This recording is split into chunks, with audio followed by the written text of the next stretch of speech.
মহিলার চাকরির টাকা স্বামীর সংসারে খরচ করতে তিনি বাধ্য না, এটা একান্ত তার। স্বামীর সংসারের সকল খরচ খরচা এটা বহন করতে বাধ্য কে? স্বামী নিজে। এখন স্ত্রী যদি স্বামীকে দয়া করে কিছু দান দক্ষিণা করে, কিছু দেয় আল্লাহর হস্তে, তাহলে সেটা স্বামীর জন্য খাওয়া জায়েজ আছে, সেটা দয়া হিসাবে। তা আমাদের দেশে এসব নাই। বহু ছোট লোক স্বামী আছে যে বউয়ের চাকরির টাকার সবটুকু দখলে নিয়ে নেয়, আছে না নাই? ইসলাম অর্থনৈতিক ব্যাপারে একেবারে পরিষ্কার অবস্থান নিতে বলেছে। আমাদের দেশে স্বামী স্ত্রীর টাকা পয়সার মধ্যে যত গোজামিল আছে, আর কোথাও এই গোজামিল নাই। স্ত্রীর যে গহনা, এটার মালিক কে বলেন তো? স্ত্রী। বুঝে শুনে বলতেছেন? বউয়ের যে গহনা, তার যে অলংকার, স্বর্ণ, এগুলার মালিক কি বউ নিজে না স্বামী? এবার বলে স্বামী। কথা উল্টে গেছে। দেখেন, আপনারাই সন্দেহের মধ্যে পড়ে গেছেন। আমি যে গোজামিল বলছি সাথে বলছি।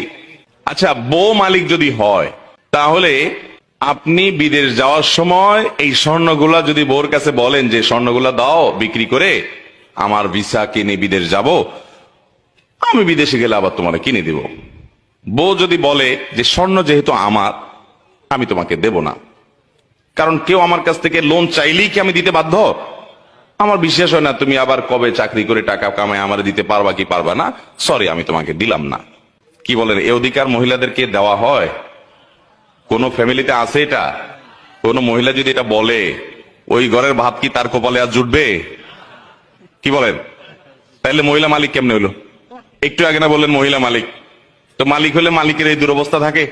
আচ্ছা, আরেকটা এক্সাম্পল নেই ধরেন, যদি কোনো মহিলা বলে যে স্বর্ণ গহনা এগুলো তো আমাকে দিয়ে দিছো, তুমি তোমার বাপরা দিছে, তোমরা দিছো, বিয়ের সময় মোহর হিসেবে দিছো, যেমনি দিছো দিছো, এখন যেহেতু এটার মালিক আমি, তো আমি এগুলো বিক্রি করে আমার ভাইটা বেকার আছে ওরে দিয়ে দিব, আমার বোনটা একটু কষ্ট আছে ওকে দিয়ে দিব, আমার বাপ মাকে আমি গিফট করব, অথবা আমি একটু মার্কিং টার্কিং করবো, আমার যা খুশি তা করবো।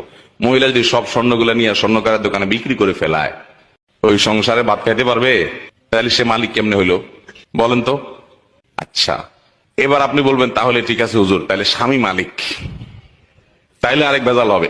স্বামী যদি মালিক হয়, তাহলে স্ত্রীকে যে মহারণা দিছে, এ মহারণা যদি তার মালিকানাই থাকে, মহারণা আদায় হয়েছে? বুঝেন নাই কথা?